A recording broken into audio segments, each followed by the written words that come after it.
What was going through your mind during the shot and how it all unfolded, a play-by-play?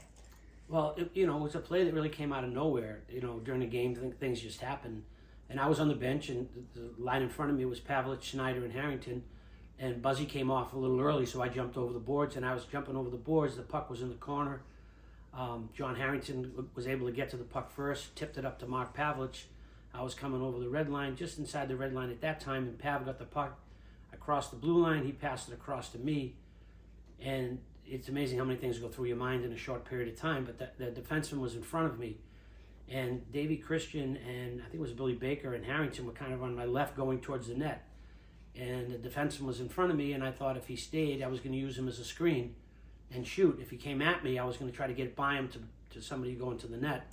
The defenseman stayed, and I shot. And when it left my stick, I thought it was in. The only thing I was worried about was I pulled it a little because I was going across my body. Mm-hmm. And I didn't know it went in until I looked behind the net. There were these people jumping up in the air. And I went, well, I guess it went in. And it just, gave us the lead. And that's kind of how it was. It was actually a goal that I scored against the Soviets in Madison Square Garden. Almost the exact same play, the exact same spot. So it was kind of eerie to look back and think of the goal I scored in New York in Madison Square Garden. And then it basically happened again right in Lake Placid. Could you describe the feeling that you had immediately after making the winning shot? It just gave us the lead. We were behind the whole game, and if it wasn't for Mark Johnson, we wouldn't have been in that position anyway. But it gave us the lead with 10 minutes left to play in the game. And I think when I look at our success of our team, so many players did so many things throughout the games in order for us to win. And you try to help and you try to contribute when you can. And I had an opportunity to do something, and it turned out well for us. Gave us the lead with 10 minutes left to go. And that's the first thought that I had was we're in front. What is your fondest memory you have with your team beyond the time on the ice during the Winter 1980 Olympics in Lake Placid? I think being together as a team. We had so much fun. There was a tremendous respect that we had for each other. There was a tremendous love that we had for each other. We enjoyed each other's company. We enjoyed being around each other. And when you have that atmosphere, it's a great place to go. When you go to the locker room every day, knowing it's going to be a fun day. So I think those are the things I remember. Even, the whole year of just getting to know a lot of the players that I didn't know before, and the bond and the chemistry and the friendship that we had throughout the course of the year. I think that was part of our success. I think, obviously we had some pretty good players, but I think the bond that we had for each other, believing in ourselves, believing in each other, coming to practice every day and knowing that there was a special group of people that you were surrounded with. And that was always something that I always treasure. And even 40 some odd years later, and even up until the day I die, I'll always treasure those moments we had together. It's a bond that we will always have. What did you learn at the Olympics in 1980 that you've carried with you in life since? I just think the values that I was always taught. If you work hard, good things happen. Herb was a great motivator, and he was a lot like my dad in some ways. My dad always talked to me about hard work. If you want to be successful, you got to work hard. Life isn't easy. There are a lot of challenges. There are a lot of obstacles, but hard work. He always said if you understand the value of work, at some point in your life you'll be successful. So I think that's what I learned throughout the course of the whole year was how hard you have to work to be the best, and how hard our team worked to be the best. Qualities that are important, obviously, on the ice, but more important in life. Mm-hmm. And I think those are the things that I've carried with me to this day. Is if you work hard, good things usually are going to happen.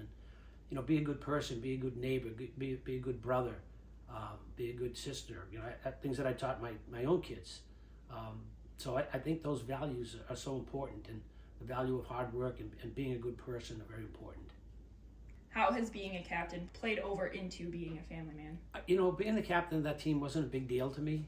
It was a great honor, but we had a team of captains, a team of leaders. Almost every guy in my team was a captain of their high school team or their college team. So it was important for me as captain of that team just to be myself.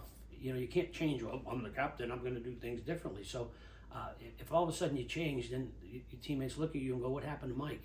He was a really nice guy. Now he's a captain and he's kind of an ass. So I think the understanding of the role that you have as being a captain is important to be who you are and can't change. And I think those are the values that I've carried to this day. An athletic event shouldn't change who you are. it's clearly changed things that I've done. I mean, the opportunities I've been given, but it hasn't changed me.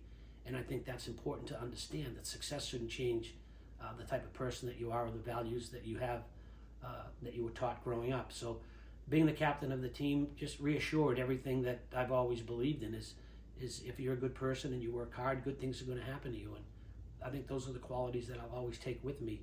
And I think, again, being the captain of that team kind of reassures that. In July of 2023, when we held our grand opening of the Mike Eruzione team shop in Lake Placid, what was your fondest memory with your family during your visit to the grounds of the 1980 Olympic Games? I just think seeing it through their eyes. My wife hadn't been back there since 1980. My daughter's never been there. My two sons have been there before because they played in tournament there. But to see the grandkids, I remember when I was being interviewed, TJ, the youngest, well, my daughter's youngest son, I think TJ is 7 at the time, and I did all the interviews, and TJ comes up to me and says, "Papa, you're famous." And I looked at him, I said, "We don't say that to people, TJ." And he says, "But you are really famous." So I thought it was just funny to see it through their eyes when they were watching the video. They were watching it in the museum, and when I scored the goal in the video, the youngest grandson, Jax, who was 2, jumped up and went, "Papa scored." And I looked at him and went, how do you know? So it was, it was things like that, to see it through their eyes was pretty special for me. And I think it was special for my wife as well.